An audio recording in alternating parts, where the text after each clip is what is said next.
Not all heroes wear capes, some wear name badges, and serve coffee in the name of Jesus. Welcome back to Servant Leadership Library, the podcast where tech meets testimony, boardrooms meet alleys, and the leadership means rolling up your sleeves and doing the hard work and the holy work. I'm your host, Nicholas Paulukow, CEO of One to One, where we specialize in managed IT, cybersecurity, and a good cup of coffee every once in a while. And today's guest is a living legend in Lancaster, Jack Crowley, president of Water Street Mission. We're over 30 years in urban ministry and nonprofit leadership. Jack's not just preaching healing and wholeness. He's, orchestrating it. From the streets to the strategy room, Jack's passion is mobilizing people for God's glory and the restoration of our cities. So whether you're tuning in from a server room, a sanctuary, or your morning commute, grab a cup, take a breath, and lean in, because today we're talking about leadership that serves, heals, and actually does something eternal. So let's dive in. So Jack, thank you for joining us today. We really appreciate it. Thanks so much, Nick. Thanks for that intro. That was amazing. And you are amazing. I don't think I've ever been called a living legend before. Well, you are in our heart down here. I'm going to tell my daughters when I get home. Somehow the kids don't treat us the same way, right? We're not celebrities always to them. Well, thank you for joining us. How about you tell us a little bit more about yourself? Yeah. Well, again, thanks. It's great to be here. Excited to have this conversation. I've been at Water Street for over 30 years now. And it was my first job right out of college. I was a camp counselor for our summer day camp program. And the short version of my journey at Water Street is that I made a 2-month commitment to work at Water Street. And midway through the 2 months, they convinced me to make a 2-year commitment. Okay. So I did, took that big step of committing for 2 years. And then 20 years later, they asked me to be the president. Wow. So I tried to get away multiple times and have been unsuccessful. So wow. What drew you there as a student? So I grew up outside of Philadelphia mostly. That's Media, Pennsylvania was my hometown, and I came to school at Franklin and Marshall College. Okay. So that's what brought me to Lancaster. While a student at F&M, I had no idea there was even a city of Lancaster, because I would come straight out Route 30, and back then loop around and get off the Harrisburg Pike exit, come in the backside to the school. That was the fastest way in. Right. And again, the philosophy back in the early 90s was like, stay away from the big bad city, right? Which I didn't know existed, but we're going to do everything for you on campus here, so you never have to leave all year. And so I wasn't until my senior year, I was leading a Bible study, and one of the students in the Bible study grew up in Lancaster City. Okay. And so he roped me into joining his bowling team at Rocky Springs. Oh, all right. And I remember the first night driving down for bowling, which I wasn't very good at. We drive through the city, and I was like, there's a city here. Like, wow, like buildings and houses tightly compact. Like, there's like an actual... in the 90s and today. Yeah. Oh, yeah. But my heart had already been moving towards working with youth, towards working with kids who have been in difficult circumstances. And so at F&M, I was a psychology and government major. Ooh, okay. Well, that's a combo. Yeah. Originally, I wanted to be a lawyer. I wanted to make lots of money. I wanted to intimidate people and have lots of power. Thought I could accomplish that in the courtroom. But as God was working on my heart and kind of really revealing who Jesus was to me and what it meant to follow him, I was like, I don't know if like making tons of money and intimidating people is Jesus's way of living out this life. And so that caused me to rethink things.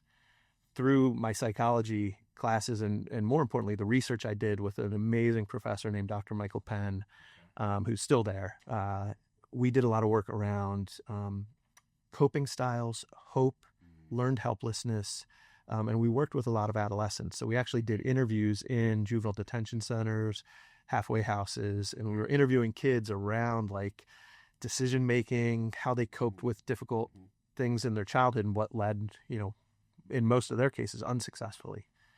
But as I sat with them and talked to them, I heard my story. I heard a lot of the same things, but I grew up in a different type of family, in a different environment with different skin color. And so our paths, which started very much the same with the normal stupid teenager stuff, going out with your friends and getting drunk and doing some damage and getting high, whatever. When I did that in high school, I never suffered the consequences or minimal consequences. Right. The same decisions, the same situations. These kids started down a different path because they didn't have friends and family who happened to be in the police force. They didn't, weren't involved in a church and could use the excuse of like, I got to go on a missions trip, so I can't come to this court hearing. People covered for me. And a lot of it had to do with the fact that I was a white, middle-class, connected person. Right. Yeah. And these kids didn't have those supports and everything. And so God was putting on my heart, like, man, you came through this. There are a lot of people who don't have what you had, and maybe you could play that role for them. So I was being drawn to work with youth. And that's what opened the door to Water Street. It was, I'd heard about this. There's a kind of a funny, interesting story about how I found out about the camp and decided to do it. But it was really an answer to that. Like, I wanted to work with youth, and who had the odds stacked against them. Right. And so that got me to the day camp for 2 months. So Wow. Still trying to leave. But. Right. There's so much there. I mean, one thing that triggered me is yesterday's reading that I was reading yesterday said that I found in my ignorance of growing kind of in my faith is that not knowing the history and knowing what was going on in the history really has a big determination on interpretation. Yeah. And it was like, the yoke of, right? And you're like, well, I don't know, like, an ox has a yoke, Sure. And the reality was not that, right? And it was just kind of basically saying what you're saying, like, come just follow after how I behave. Yeah. Right. And I get we're unperfect human beings, but that's a pretty amazing story that you're going through. Yeah. And I mean, it sounds like Water Street does a lot of wonderful things that maybe not every one of us knows about. Yeah. So like, help everybody understand. Yeah. Like, we think of Water Street of like, we're feeding and giving shelter, but it sounds like there's a lot more. Shelter and food is what most people think about, right? Yeah. I came in the other door, right? I came to work with a summer day camp program for kids in the city. I had no idea there was a homeless shelter there. So I'll get to the answer of your question, but tell that little other part of my story. When I took the job, again, I graduated from F&M. My family's in media. This guy talked me into coming to work for the day camp, and I'm like, where am I going to live for 2.5 months? Oh, right. Like, I'm not going to commute from media, an hour and a half drive for a day camp program. I don't think you're paying me quite enough for that. So I was like, what are my options? And he's like, oh, don't worry about it. Water Street has so many supporters. We're going to put you up someplace. We do this every summer. There's always a handful of college students. We'll help find housing for them. And so I was like, sounds great. So orientation's at noon on Monday. He tells me to show up at 9 a.m. They'll get me situated with where I'm going to stay for the summer, and then I'll jump into orientation. So in my head, I drive out here on that Monday morning thinking he's going to take me to some nice house in the suburbs. Some family's got like a basement apartment they're going to put me up in, and, I'll have a nice lady cooking me dinner every night, and it'll be wonderful. Maybe they'll have a pool in the backyard. And I get there and I get out of the car with my bags, and he's like, hey, follow me. And we walk right into Water Street's main dorm building. And he takes me upstairs to the men's dorm and says, this is where you're staying for the summer. He introduced me to my new roommates, one of whom was also a college student, but the other two were two gentlemen who'd come through the shelter and were in the residential program, had been homeless, less than 2 months before. And so we spent our summer together, and it was a pretty amazing summer.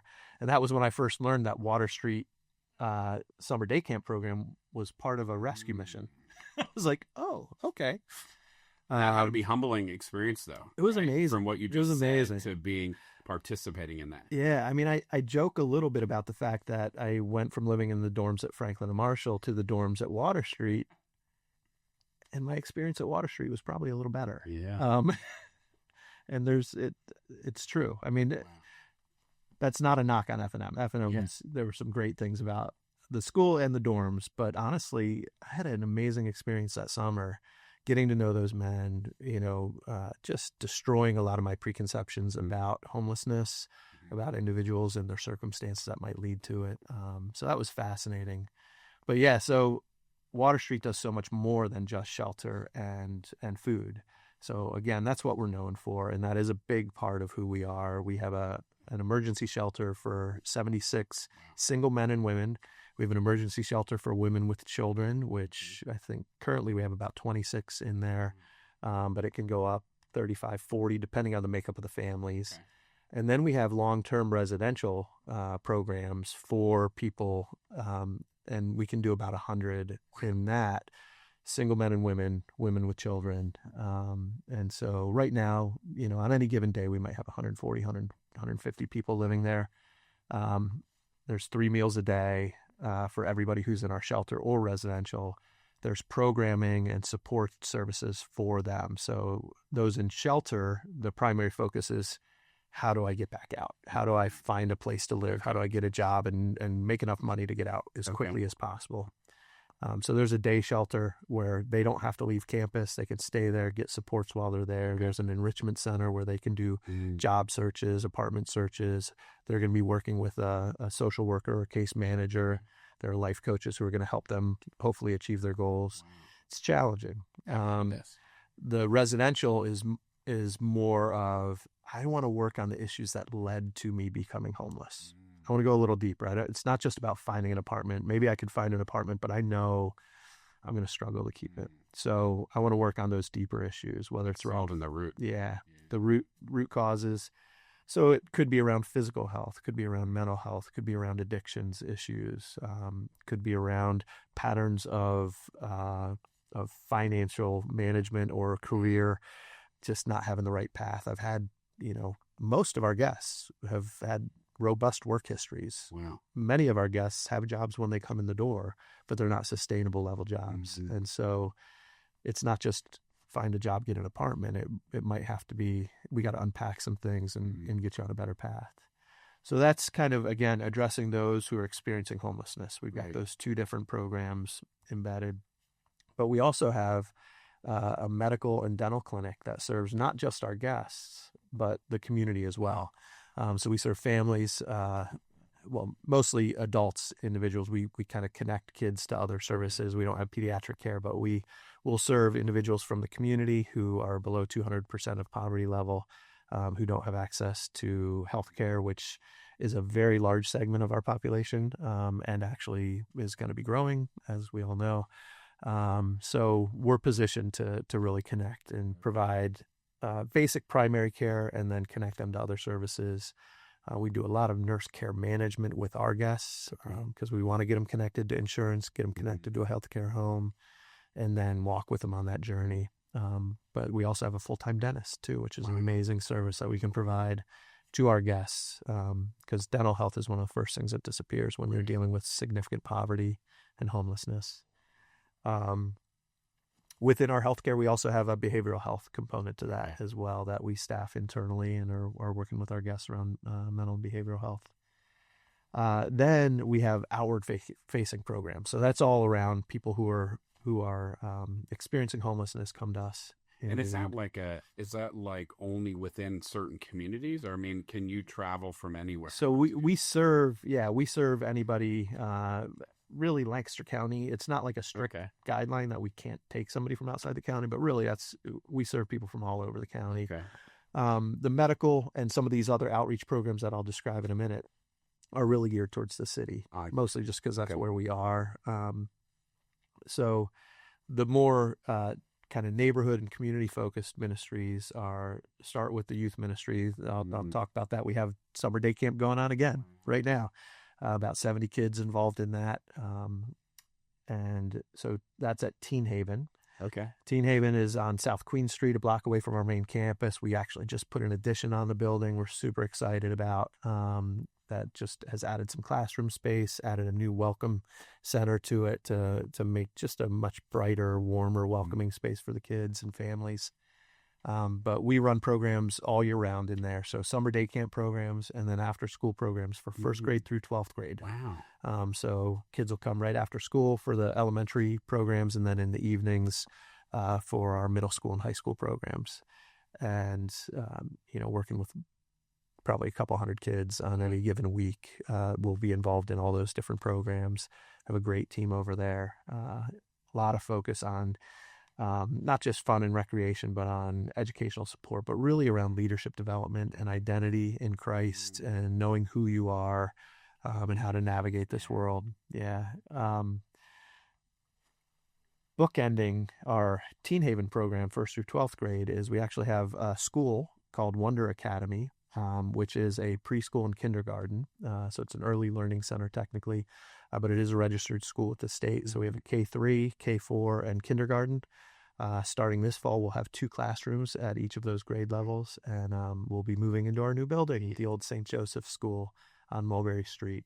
Again, an amazing program, really focused on families that have a hard time accessing quality preschool education. They wouldn't have the money to go to a private preschool.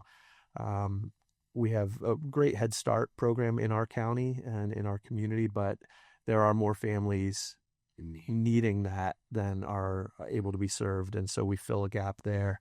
We also have a Christ-centered program. So we talk about helping establish a foundation for a lifelong love of God, of learning, and of others. That's kind of the heartbeat of Wonder Academy.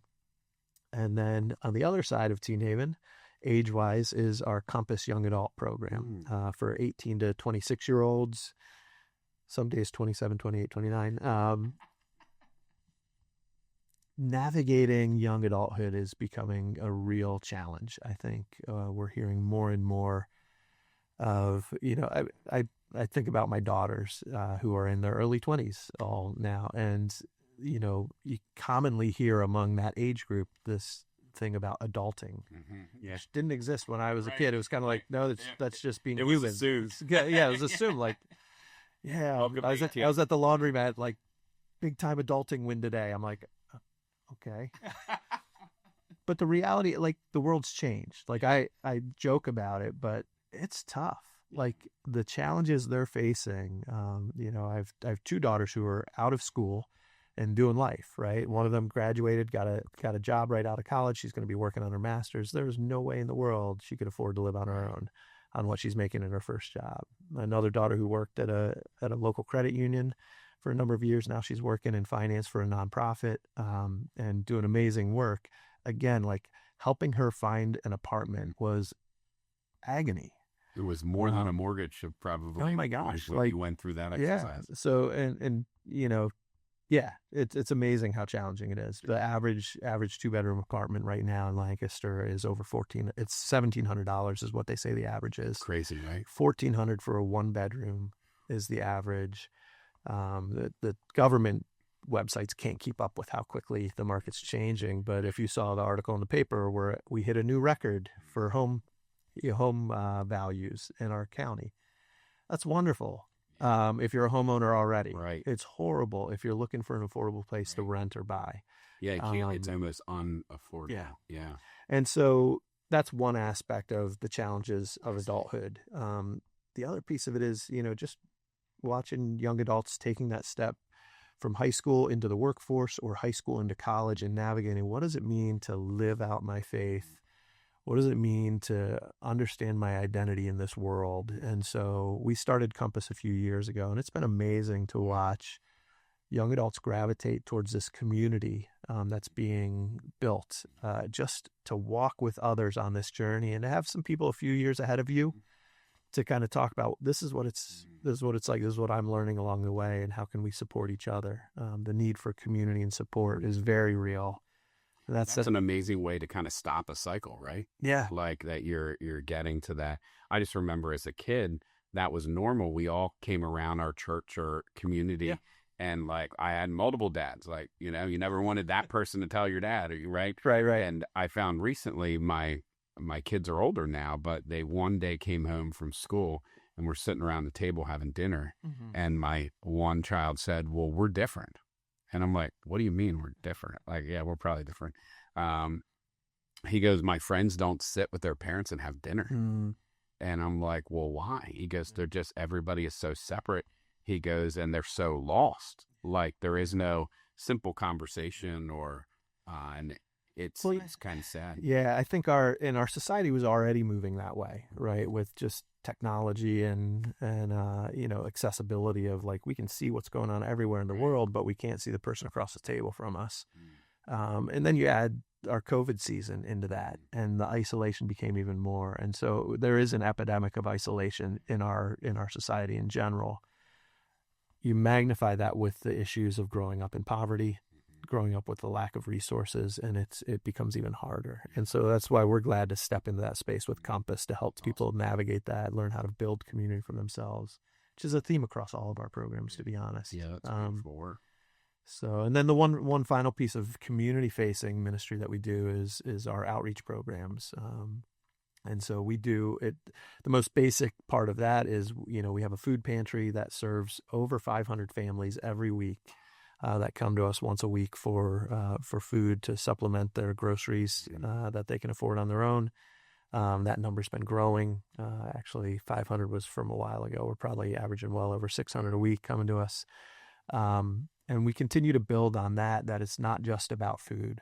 We've brought on some more team members. We're going to be moving into a new building this fall that'll allow us to expand, create, rather than a pantry environment where you come and you just kind of pick off the table, where it'll be really a grocery shopping experience. It'll be free, but you'll be able to kind of self-guided walk through, select from different areas and do a shopping trip. More importantly, create an environment where we can build relationships with people to begin identifying and addressing what are the root causes. It's one thing to need help for a couple of weeks because you've gone through a momentary trial. But when we see the same family coming to us week after week after week for 3, 4, 6 months, maybe we can build enough trust and relationship. And it's why we're moving into a new building that has more space. We can have a little, waiting area with coffee and snacks and a little cafe type setup and classrooms there to then build on what we learn. How can we support you? Is it budget classes? Is it career development? Is it other basic education? Do we need to?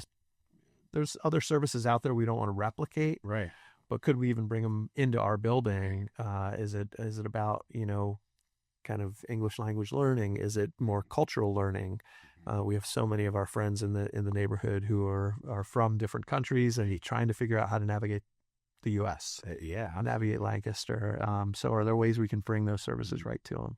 That's beautiful. I think it's really neat. I think your common denominator is kind of like humanizing and just approaching someone where they're at and just having a conversation. Absolutely. Really building that relationship and adding the faith component to it. Yeah. Kind of a foundation. I'm first generation in this country. So my dad came here when he was 5 through Ellis Island, landed in New York with zero money with his mom, sister, and stepfather because his dad died in the war. He was in Hitler's work camps. Wow. And oh my gosh. He shows up here and the Mennonite church said, we'll pay your debt off as long as you come and work on our farms. And so that's how we got to Lancaster County. And my dad said growing up, we had $0, but we had our family, which felt like we were loaded, right? Yeah. Like we had each other. Yeah. And they were hard workers. And I didn't realize every day that I was helping my dad on his second and third job he worked, that we were paying the bills. I just thought I was hanging with my dad. But But at the end of the day, my dad said, if you have your faith and ability to work hard, those are the two things that need to ground. And that's my grounding. Yeah. You made an earlier statement about like earning money and different things.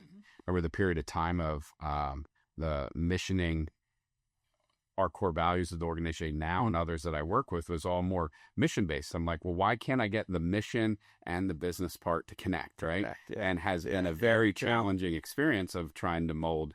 And many years ago, I really realized, well, the core values have to be present in the people that we bring in of the same piece. And that's a lesson learned, right? And my dad would always say, hey, listen, like, you don't have money, but doesn't mean you can't work hard to figure it out. Right. And I never knew what that meant till you tried to build it. And at one time I went to my pastor and I said, I feel really guilty that I've earned money. Like, this feels wrong, right? Because others don't have it. Right. And he looked at me and he said, listen, God has given you a talent to do this that he hasn't given others. but it's what you do with your money. Absolutely. It is not how you earn it. And I'm like, okay, well, that makes more sense because I didn't want to actually earn more money. Because I felt that it was wrong. I can relate. I mean, that was some of, my mixed motives early on and taking a job in nonprofit ministry work and then staying there as long as I did. Part of it was like, I don't trust myself if I make a lot of money. Like, it'd be really hard for me. Like, I know what's right. If I had a lot of money, I know what God would want me to do with it. I don't know if I trust myself. I might be better off making less. And using my skills and to have the impact here rather than my skills to make money, because I might screw it up on the back end there. That's just me personally. When I get you to defend what is wealth, right? Yeah. And that was been a journey too. Like, money might be wealth to some, but closeness to God or a mission or impact has wealth to it. That's a hard lesson to learn. When I really realized when I got closer to God and Jesus, kind of learning that, it made more sense to like, you needed money to operate and need it to, but the story of the Pharisees and those coming and giving all their extra money, right? And the woman that says, "Here's my last 5 cents." He said she is the richest woman. And I was like, she's given more than all them combined. That is just wow. Like, are we really sacrificing because we're comfortable? Back to, you were talking about your dad and his journey, in the comment that he made about, like, if we have family and hard work, you're going to be able to make it. I want to amend that, because I think, and I know he's aware of this because you already referenced it. It's family is incredibly important, but community beyond family as well. And for you guys, it ended up being the Mennonites, ironically. And we were Catholic, there, right? And he showed up, but there was a community that you were able, in that immigrant journey for so many, it is around, like, those who have been successful. It's when that community sticks together, supports each other. We see that. We've had so many of our Ethiopian friends as a part of our Wonder Academy, because a number of years ago, 1 or 2 families found out about Wonder Academy. Their kids came. They loved it. They found community there and support.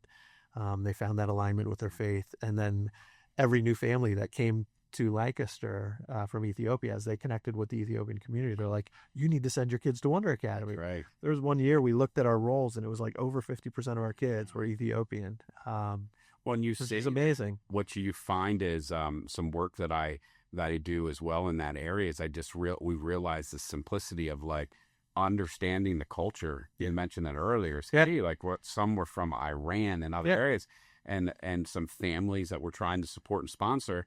Like, they're like, listen, the women were so put in a position to not be educated, right, that when they're here and they have the freedom to do it, they don't know how to operate. And we're like, well, what do you mean? They go, well, she wants a job, but they were never taught to drive or this or that. Right. And so the simple thing of just one of us picking them up and taking them to their job because the bus doesn't get them there is like, I think Dana from HDC has said a memorable thing when I was speaking to her. She said, listen, we love donations and we love money and to help. That's really great. But the ultimate thing is we want to solve the root problem. And we want people to help us on the root of that problem. And my dad's journey was interesting because all the people that helped him, and he went to an Amish schoolhouse and he spoke German and Polish and Ukrainian. So he could fit, and he understood it all, right? But that community today, my dad is coming about 80, and that community still knows his name. Which is just fascinating today. And just to be able to have a conversation around that community of helping others. Well, and the power of community is so important. Like, we found with our guests, as we're working with people experiencing homelessness, it's such a critical aspect of, like, learning how to do community together, learning how to rebuild that, because often that's what's missing. If I was to lose my job tomorrow, if you were to lose your job tomorrow with no prospects, so even if you were going to make no money for the next 6 months, and you're probably a little better off than I am, but you wouldn't become homeless, right? Even if my money was wiped away, if my bank account was emptied and I had no job, I wouldn't become homeless tomorrow. Why? Because of relationships, because of community around me, because of that So it's often the people who end up coming to Water Street, it's not purely because of financial needs. It's not purely because, this one disruption. That's the trigger event. But it's often because of that combination of factors, and they have lost touch with community. They never had community, or they burned those bridges. And so, and often sometimes that's their own doing, sometimes it's not. But it's when we're lacking the resources and the community that we reach our kind of point of desperation. Push you into a very negative place. Absolutely. That's very difficult to get out without community. Yeah. And then the rebuilding. And then even as people, they complete the program, they've discovered some of the issues in their own life. They've made real progress there. They've landed a job. They find an apartment and then they move out. But if they don't have community around them, their likelihood of staying stable on their own is so hard. Actually, one of the new programs we're launching this fall, and we have a building, we're beginning renovations later this month on this building to create the first of what we're calling intentional communities. Because what we're finding with our guests who go through our longer program, our residential program, they find healing, they find hope in Jesus, they build new resources in their life, they find that apartment, but now they're isolated. They don't have relationship. They had mandatory relationship and community when they were at Water Street. They're living with, 30 other guys on the men's dorm. They're living with 45 other women and children on the women's dorm, whatever it was. They're forced to live and navigate community. But it's supportive. It's an enforced community, but it's supportive because they're all on the same journey. Right. And so you've got people who understand you, who are encouraging you. Yeah. You move out. And the challenge right now is finding an affordable apartment is often in isolation. You don't get to pick and choose. You're finding, what can I afford? Right. So you're going to a new place, not knowing anybody. Sometimes if it's affordable, it's maybe not the best environment around you. And now you're on your own. And the tendency is to isolate. Temptation. And I was actually talking to one of our guests the other day who had struggled and come back and just found another place to live. But he made a statement to me that was so profound, because we talk about the dangers of isolation. We talk about you've got to have community and supports, because when something does go wrong, which it will, who's going to be there to help you through it? And our faith is important, but we need more than that. God works through the people around us as well. And so, but he made this statement. He's like, I discovered that I love isolation. He's like, I know it's the worst thing for me, but I love it. I love closing the doors and having nobody around me and being on my own. And I was like, that's interesting. And we didn't fully unpack that, but I do think the world we're in today, people are becoming so used to it. It becomes the natural safe space to be is isolated. But the problem with that is when we're isolated, we get in our own heads. Anxiety. When things do go wrong, all that stuff starts spiraling, and it takes us back to our worst motives, to our worst parts of ourself, and we start giving into those temptations again. And we start fear that comes about. And but it was, to me, that was a huge moment for him to admit and say to me, I've realized, because we used to talk about dude, you need community. What? And he's, I know. And you find that, no, I love isolation. And I was like, so what's going to be different this time? And I think he's still working through that. And you create a place for anyone. Yeah. I mean, it creates a place for anyone to get comfortable. Mm-hmm. It's pretty amazing to hear that. I mean, I just think in anything that we do, in a simplistic standpoint, hey, I'll go try something new if somebody else goes with me. Oh, yeah. You know what I mean? Oh, yeah. And so you're kind of saying if they have nobody to go, then that fear might overpower, just out of that protection mechanism, it was easier to be alone and quiet. Yeah. Just protected. Yeah. So this new program we're launching, Intentional Communities, is all about creating that next step where you can learn a little bit more, not in a curated, when you're living at Water Street on our campus in our dorms, it's you've got a schedule, you've got activities, you've got counseling sessions, you've got, meetings with your life coach, you've got all this stuff is structured for you.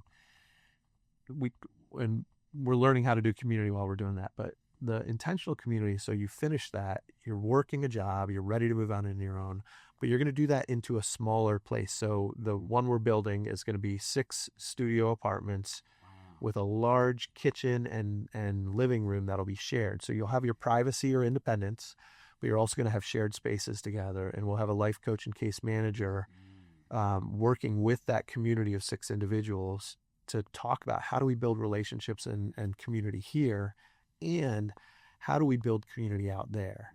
So they'll have a window of time between 1 year and 2 years to live in that environment with some coaching and help to like, okay, how do I build this? I'm not in this forced big community. We're kind of on our own now, more independent, but with some safety. And then learning how to build those relationships, community, whether it's with a church community, whether it's with, the other social clubs and activities where you can build that group of support around you. Maybe it's time to even do some repairing of family relationships that have been damaged, but really creating that safe space for a period of time to learn how to do community again together, so that when they finish there and move out fully independently, they've had enough time to transition. And hopefully, ideally, they will be able to move out into a space where they can maintain that community they built during the time. That's interesting. You say, well, I had an aha moment. There's a friend of mine that his son is autistic and went into a program to do the same thing that you're talking about, that it was teaching them how to live independently. And the program is pairing them up with someone else. And the part of the program pays to rent an apartment, but a person lives with them for the first 6 months in a room. That coaches them, teaches them, holds accountability. And I'm hearing similar things. So like modeling it and showing it. Awesome. And I talked to him yesterday, and he said, I would have never thought that my son would have had the functionability to go and buy food on his own. And he goes, for any of us, that seems kind of crazy. Right. But the reality is he's very independent, can live on his own. That's and awesome. He still needs coaching and follow through.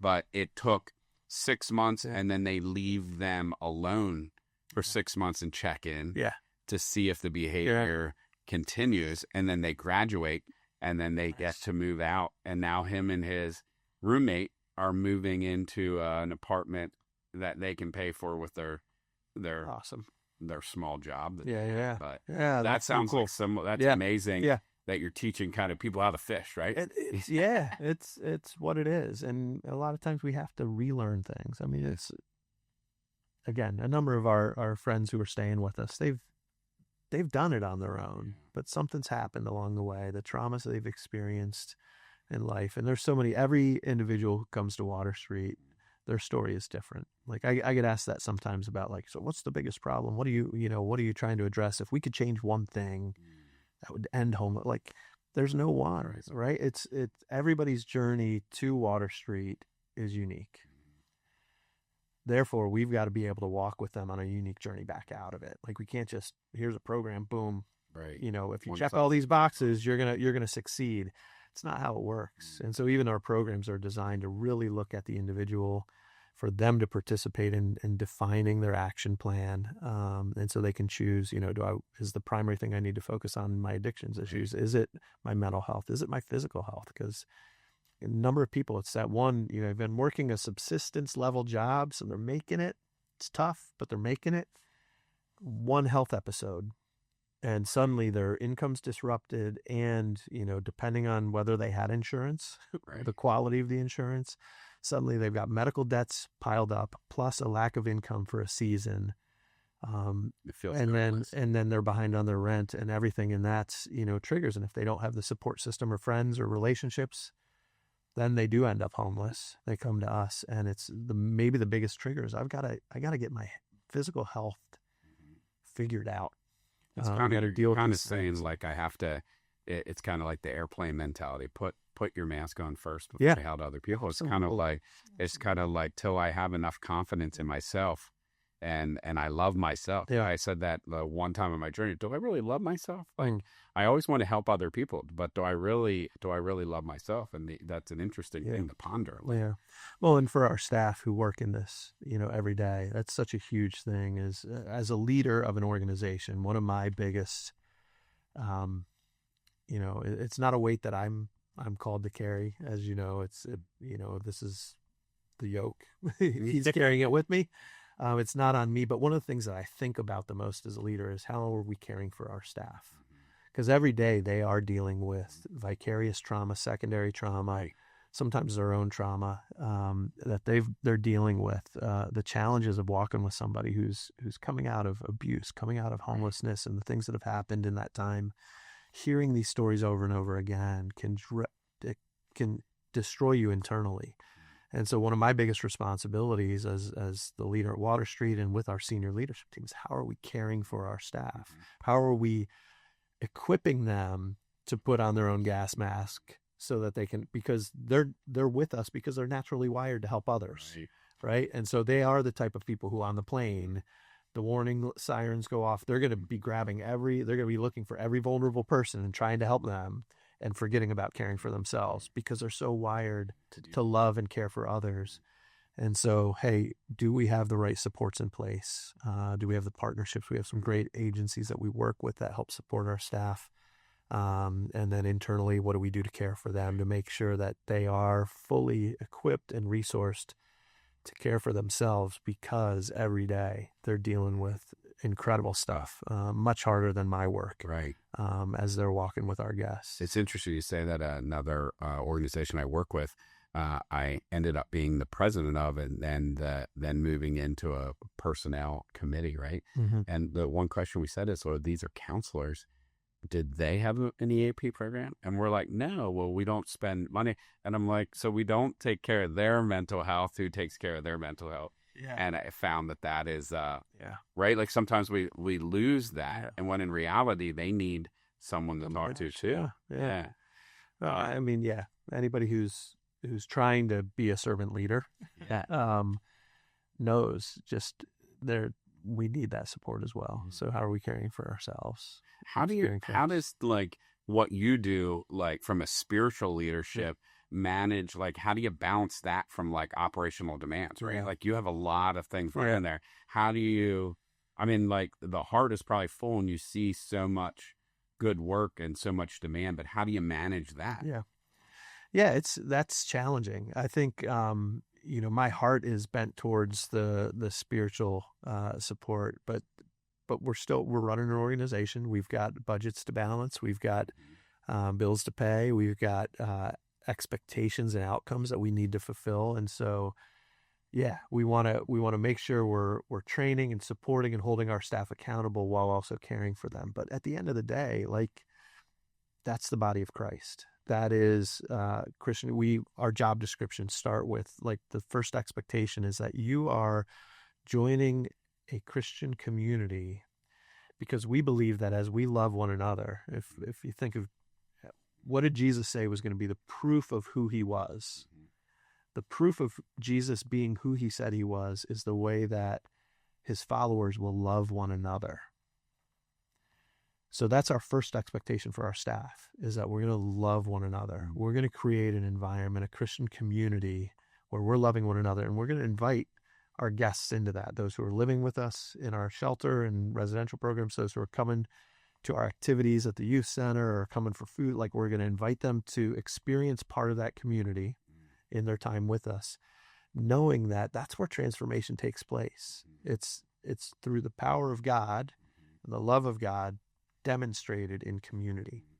So that's how we start our job descriptions, with a little preamble about that. And then it's inviting our staff to recognize, like, it's a job.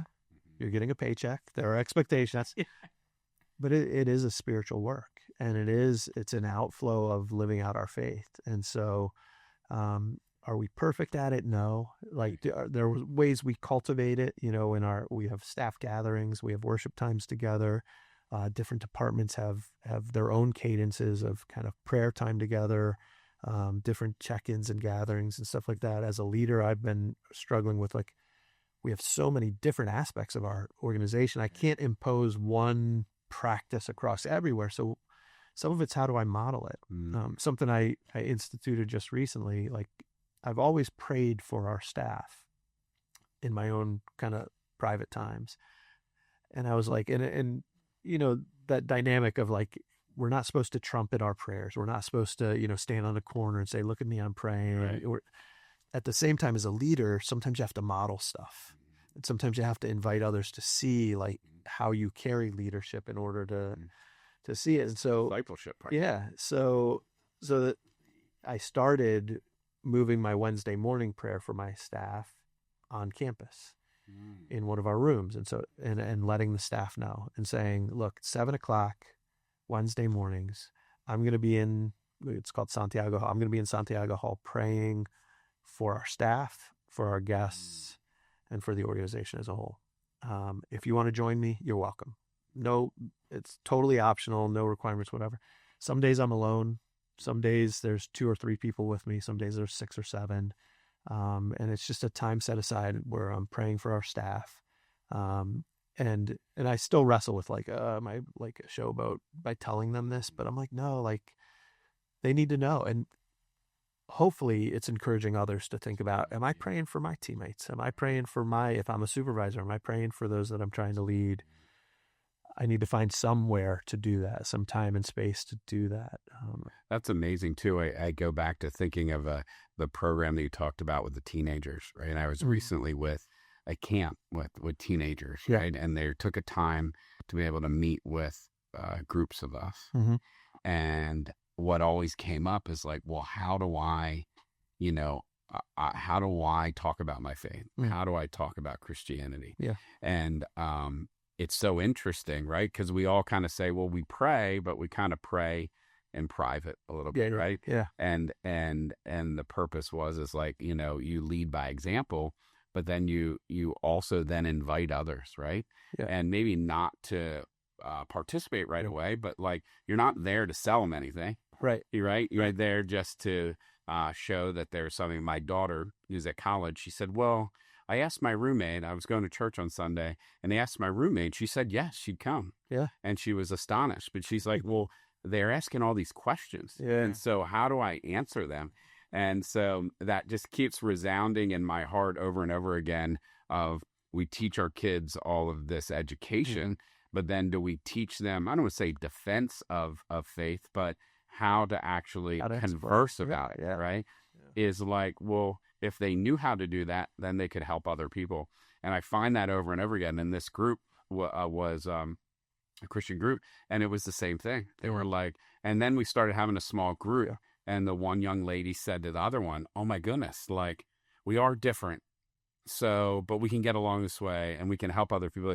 And so it's like, how do the work that you're doing seems to be able to teach others to be open. And what you're doing is showing that you're vulnerable enough to lead forward, which leading forward sometimes is lonely, right? I can't imagine Jesus himself that at the end of the day that he did all these miracles, all these great works, all these kind things, and at the end of the day we killed him for it, and still right, like I just can't fathom every day that I have a bad day and I look at that and I go, well, it's not that bad.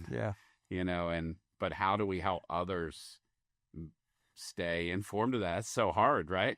Like it's probably the same dynamic of all of the things that you're working on with your mission. And it is like, that's the model of discipleship, as you hinted at before, is, there's the do in front of, then there's the do with, then there's the watch them do, and then there's the let them do, right? And I think that applies in all kinds of, like when you're training somebody in the workplace, right? For a new thing that they've never done before, the first step is you're going to do it and show them how you're doing it while you're doing it. Then you're going to do it with them. So all those things, but with faith and with, what it means to work in a Christian nonprofit, there's degrees that like you can't just expect because somebody agrees to our statement of faith and says, yes, I want to do this. I'm called to ministry, whatever it is, the language they use as they join us, to assume that they know what it looks like. That's right. And how to live it out.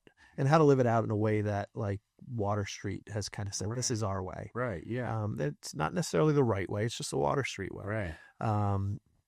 But for us to have consistency across the organization, we've got to get that Water Street way. Yeah. So the other challenge of leadership in that is recognizing how much you have to repeat yourself.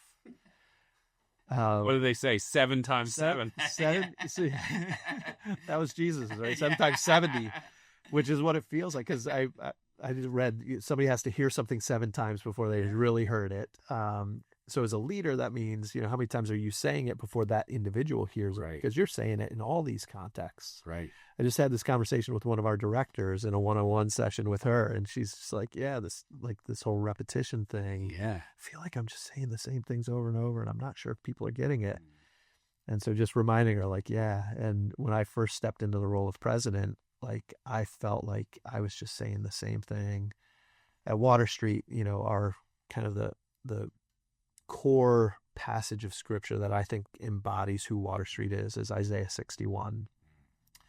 It's a passage that Jesus quoted when he was in the synagogue. So at the very beginning of his ministry, he hasn't really done any preaching or healing yet. He's going around saying the kingdom's at hand, the kingdom's coming.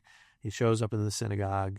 They hand him the scroll. He reads Isaiah 61, and he says, today this is fulfilled in your hearing. So it's his mission statement. I'm here. Yeah. So this is it. This is why I'm here. And it's to bring good news to the poor, freedom to the captive, sight to the blind, that they might become oaks of righteousness and that they might become restorers of the ruined cities. That's why Jesus came, to live that out.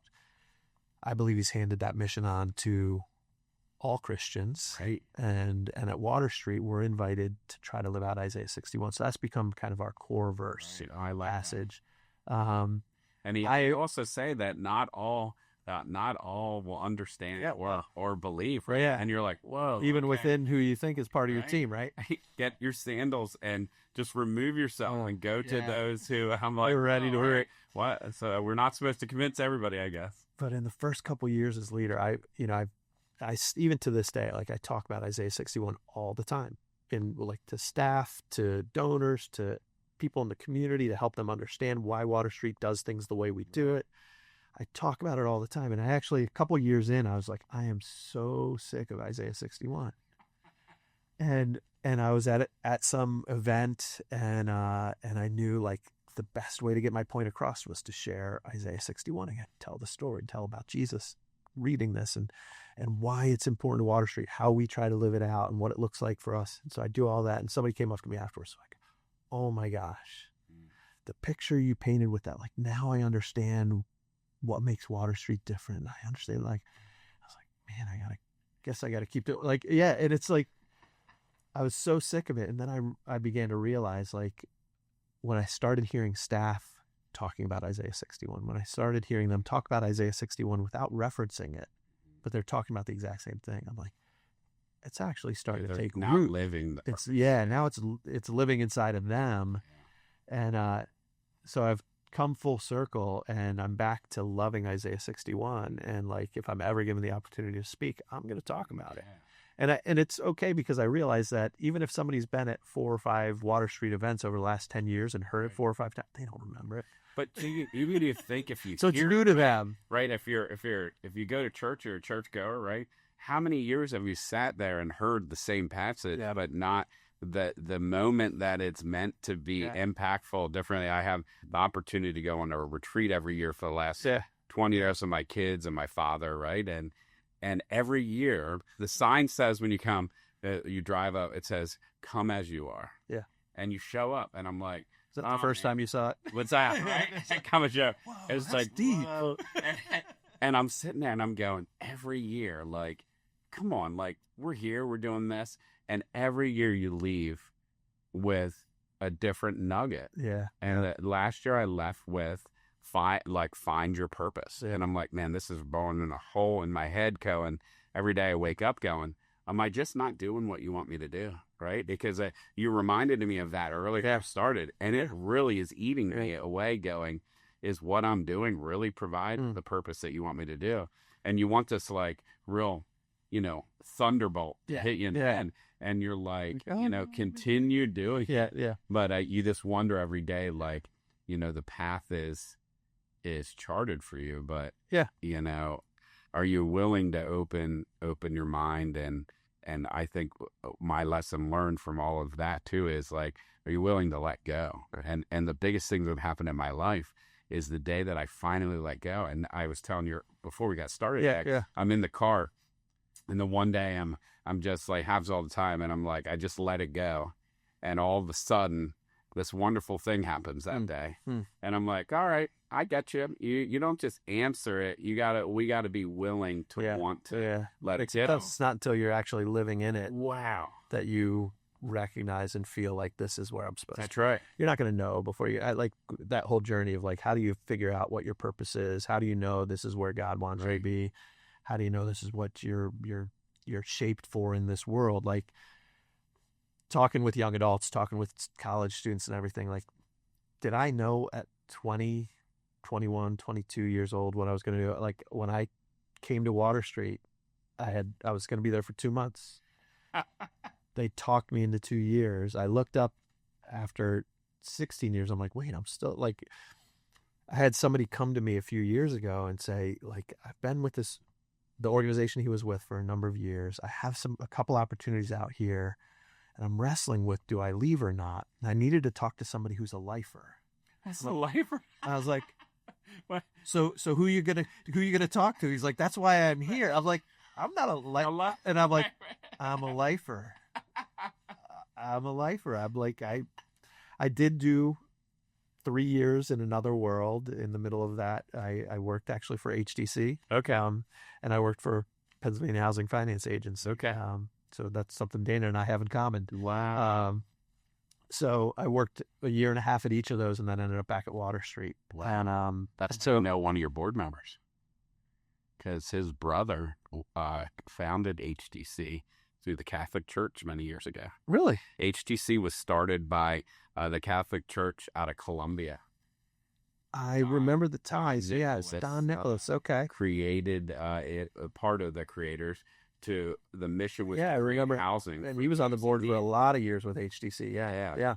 Until his passing. And so nobody really knows that all the time, right? Yeah. Where it is. But it's just interesting on how communities help communities, right? Yeah. Like it's pretty amazing. Yeah. Oh, yeah. It's awesome. Yeah. So, it's how do I know I'm like, there was never a moment in my life where I was like, oh, you're called to lead a rescue mission. You're called to be the president of a large nonprofit. Like never in my life have I felt that. But what it is that while I've been at Water Street examining, like, is this the right place for me now? And you ask that over and over again. There were times I was ready to leave. There were times where I actually told my boss and a couple board members that I'm leaving. And just so happened, like 3 months later, my boss resigned and the board asked me to be president. But even along that journey, like I joked earlier, like I never wanted to be president of a rescue mission. If you asked me today, I really don't. Yeah. But back to Isaiah 61, knowing that I get to wake up in the morning and I get to go work with other people to fulfill Isaiah 61, like knowing that that is the purpose of our organization. The board is supportive of that. Like that can be a guiding stone for like, how do we do what we do? What do we do? Knowing that I get to get up every day and work towards fulfilling Isaiah 61 with the help of God, right, and the help of his people to live this out and see it come to become flesh. Why would I want to work anywhere else? Like that's been it for me. And so is this the right role? Maybe president isn't always going to be the right role. Right. And I've had that conversation with the board. Like, look, we need to assess what does this organization need in the lead seat? Right. And if it's not me, I'm happy to move aside. Like I have to hold it like this. Right. Because the mission is much bigger than me or my ambition or ideas or skill sets. And so what I'm committed to is Water Street needs to have the right leader in place, the right supports around it to make it effective at living out Isaiah 61. And if I need to step aside into another role or step out in order for the mission to do that, right, I'm cool with that. It's interesting you say that because I just had an aha moment of kind of like our core values, right? And we're always trying to teach, like, you know, they're more based around we before me, right? Yeah. And servant leadership and serving others. And like everybody has a different definition of that. And it's interesting you say that because I say many times of this is a medium in which I'm currently meant to help others, Yeah. but it's helping others. I could be something tomorrow. Right. And I guess what my aha was is like, okay, well, we're grounded in one focus. The medium at which I'm doing it maybe isn't as important as are you driving towards the greater good of maybe what he wants to be done. And maybe this is, and then I have these conversations. Right? And today I'm sitting here going, oh man, it's Friday, you know, and blah, blah, blah. And then I sit down with you and it's like that car moment again. Okay. I hear you. You got to put people in your life to remind you. That's kind of my advice when I do get the opportunity to talk with young adults who are trying to figure this out. And so often it's like, there's that one job that's the right thing for me, you know, whatever, or that one career path that I have to go down. And to me, it really is like, understand like what's the deeper calling. It's not about a job. It's not about a title. It's not about a specific organization that you're going to work for. What's that deeper? And I think when I'm speaking to Christians, I point to Isaiah 61 because I don't think that's for Water Street or for me. Right. I think that's for everybody, right? So how am I being invited to live that out? And can I find there's so many paths, so many jobs that you could have where your career, your life, your energy is going to be towards living out and fulfilling Isaiah 61. And if you're doing that, then you're in the right place. And especially if you can align the skills, the experience, the gifts that you have towards that purpose. And it can be at a tech company like One to One. It can be a Water Street Mission. It can be at giant food stores. It can be whatever. Like, am I living this out in a way that's helping fulfill Isaiah 61? Is it bringing good news to the poor, freedom to the captive, sight to the blind? Is it helping people on their journey to becoming an oak of righteousness? Is it helping people establish and see the way they can restore and impact others? Then you're doing it. And it doesn't matter what your title is, what company you're working for, or whatever. And it goes in ups and downs, right? Like you just reminded me too, just a ton of aha here's today, but when we all concentrate on say money or we need money to pay bills. You said that, right? Oh yeah. So there was one season and I was like, man, like what if we don't do this? It doesn't help the employees or this and that. And when I concentrated solely on that, it didn't seem like great things happened, right? Like the worry of it. And all it was is just believe in me, right? I just kept hearing like, you know, just believe in me. Yeah. And I didn't want to let that go. And when I let that go and just said, listen, at the end of the day, like you'll solve it. That's the everyday reset, right? Yeah. This conversation every day. Yeah. Yeah. But and on a personal level as a Christian, it's seek first his kingdom. Right. And he's going to provide everything else. When you're focused on like, I need this, I need this, I need this, I need this. He's like, just focus on me. That's right. Focus on me. Focus on the kingdom. And I'm going to provide all that stuff. And I've seen that lived out. I mean, a lot of years at Water Street, working way below like my earning potential. If you looked at like my background and my education and all those things, like my earning potential would have been up here and I'm making this. And I've got 4 little girls. And I'm like, what are we going to do? It's a lot of little girls. And we chose, my wife is going to stay home and be at home with them. We made that choice and decision to do that. And then we looked at our money and we're like, okay, was that wise? But God always provided. And led us through like a long season like that. And you know, as a leader at Water Street, with them though, just as a blessing, and it's been amazing. And we've seen fruit from that. And just my daughters are amazing and doing great things. And as all of our daughters and sons are, right? Yeah. But mine especially. They probably pay attention as much as we started at like, hey, maybe they don't think you're a hero. I realized that I got a text from my oldest son who is now out of the house. And it's like the one that you've been waiting for your whole life, right? And he's like, you know, you just lead as an example of a man of faith. Yeah. And like, you're like, whoa, okay, you are listening. Wow. You know, and you hope cool. Because you screw up every day. I'm like, listen, I mess up every day. We all, like, none of us are perfect and we can't be perfect, but we can try. On reset. Well, and as a parent and as a leader, that's such an important thing is being real about the fact that we're not perfect. Like trying as a parent to pretend you're perfect. Like your kids see through you so quickly. So how much more powerful it is when you can admit that you're not perfect, when you can apologize when you screw up. Right. Like and if my daughters watch this, the one will know, especially because I've had to apologize to her more than others because we just have this thing. She gets the best of me. And I have a younger son like that, but I found that we're both alike.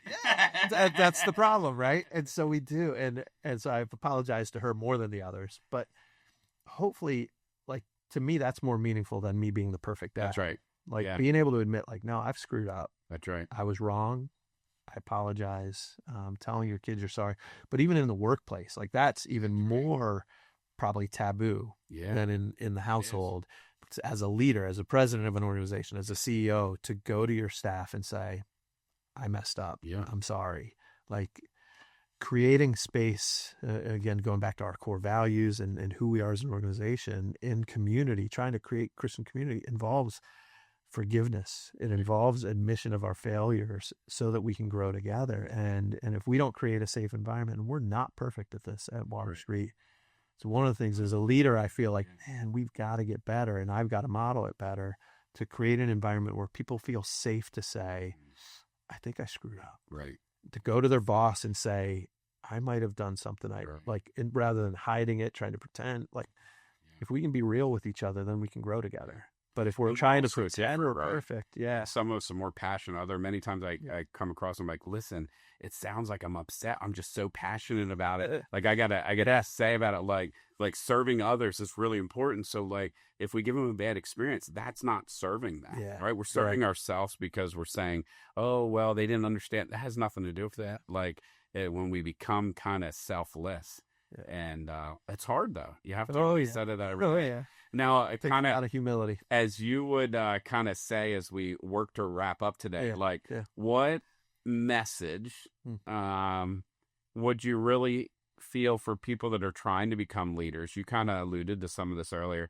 Like, what would that be? Like, that are trying to maybe lead through kind of a mission or trying to identify for themselves. Like, are they really a leader? I think, one of the things I've struggled with through the years is I feel like I am not a naturally ambitious person when it comes to title or position or role.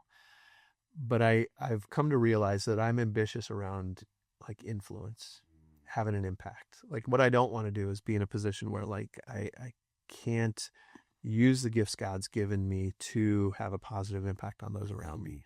And so it's finding those pathways. And then I think leadership comes from when you are being most authentic to yourself and the gifts God's given you. And there's a careful line here between like that and being like, oh, to thine own self be true. Like, cause we've got a lot of junk in us too. Right. So you don't want to be true to all that, but know what you're naturally wired for. Find that space and then find how you can use it for the betterment of others, and leadership will find you. I think that's been my experience because I've never really sought out like a title or leadership. I mean, at some point you have to raise your hand and say, yes, I'm open to this idea. And I'm willing to, but so many times the positions of influence or leadership that I've found myself in is not because I've petitioned for it or ran for it or, applied for it. It's really been like you find yourself in a space, you start living into who you are and what your gifts are in a way that benefits others.